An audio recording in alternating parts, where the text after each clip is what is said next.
In American history, there are crimes so disturbing that society attempts to forget them, not because they were insignificant, but because acknowledging them forces uncomfortable truths into the light.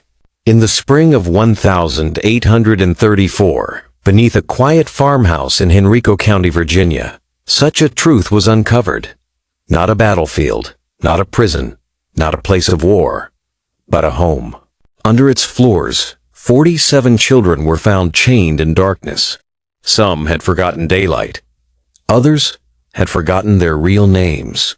Many had never known freedom at all.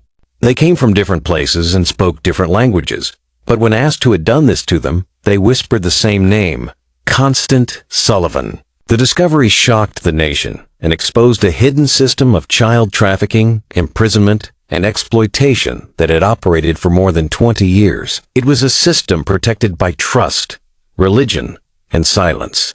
Millbrook, Virginia, was the kind of rural town where people believed they knew one another. Faith was central to life, strangers were rare, and kindness was seen as proof of character. When Constance Sullivan arrived in 1811, she fit perfectly into this world. She dressed modestly, spoke gently, attended church every Sunday, and spoke often of duty and compassion. She claimed her purpose was simple: to shelter orphan children who had nowhere else to go.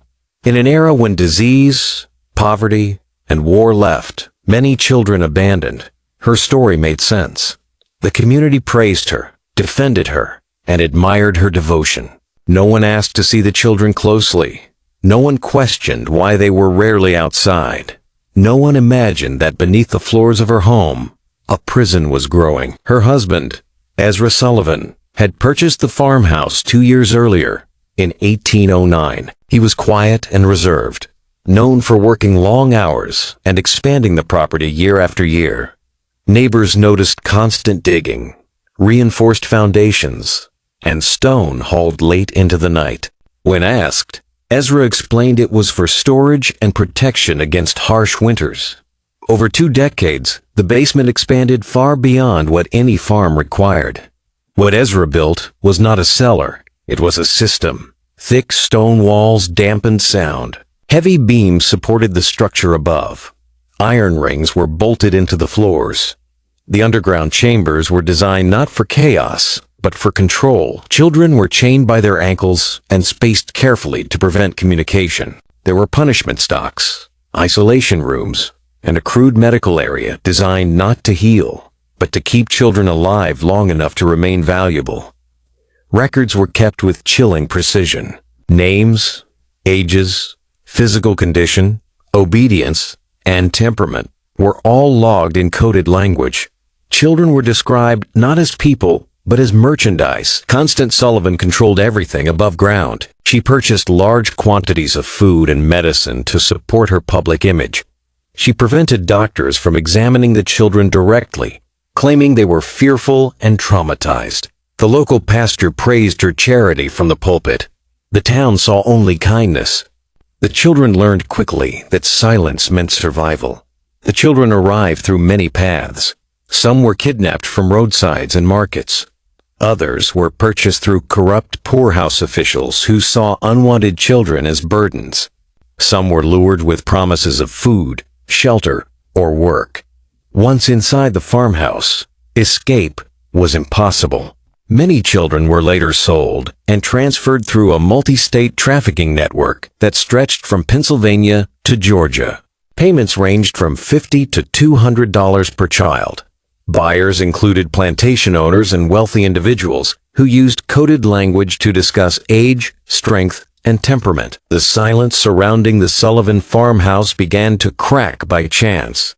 In February of 1834, a merchant named Jacob Stern sought shelter at the farm during a storm. That night, as the wind battered the house, he heard something that did not belong in a home of charity: muffled crying beneath the floorboards. When he asked about it the next morning, Constance Sullivan smiled calmly and dismissed it as animals or frightened children dreaming. Stern left unsettled. Weeks later, a young woman named Mary Catherine Flynn disappeared after seeking shelter at the farm. Then, Farmer William Hutchinson heard unmistakable screams rising from beneath the house and reported it to authorities. On April 8, 1834, Sheriff Benjamin Crawford entered the Sullivan farmhouse with a warrant. What he discovered defied comprehension. 47 children were found chained, malnourished, and terrified. Some could not stand. Others could not speak. Many bore marks of long-term abuse. The farmhouse instantly became a crime scene. The basement became evidence, and the town fell silent. Ledgers and correspondence revealed a far larger operation. The Sullivan farm was only one node in a sophisticated trafficking network. One name appeared repeatedly among the buyers: Henry Blackwood, a southern plantation owner. Survivors later testified that at Blackwood's plantation, children were subjected to forced labor and torture disguised as medical experimentation. Many died. This was not neglect. It was organized cruelty. Federal marshals were brought in to coordinate raids across multiple states. Over 100 additional children were rescued. But justice came slowly and unevenly. Constance Sullivan died in jail under suspicious circumstances before she could testify. Some defendants fled the country. Others used political influence to delay or avoid prosecution. Ezra Sullivan was convicted and executed in 1836. Henry Blackwood died in prison in 1841, after years of legal maneuvering. Not everyone involved was held accountable. The Sullivan case changed the nation. It led to the first federal legislation against child trafficking and abuse. Oversight of orphanages increased. Background checks for caregivers became mandatory.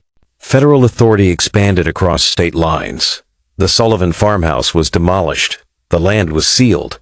A memorial cemetery was built where unmarked graves once hid forgotten victims. For the survivors, freedom did not erase trauma. Some rebuilt their lives. Others carried scars for decades.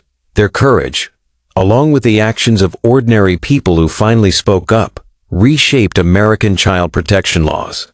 The phrase, "another Sullivan case," became a warning against blind trust and hidden cruelty. The Sullivan case reminds us that evil rarely announces itself.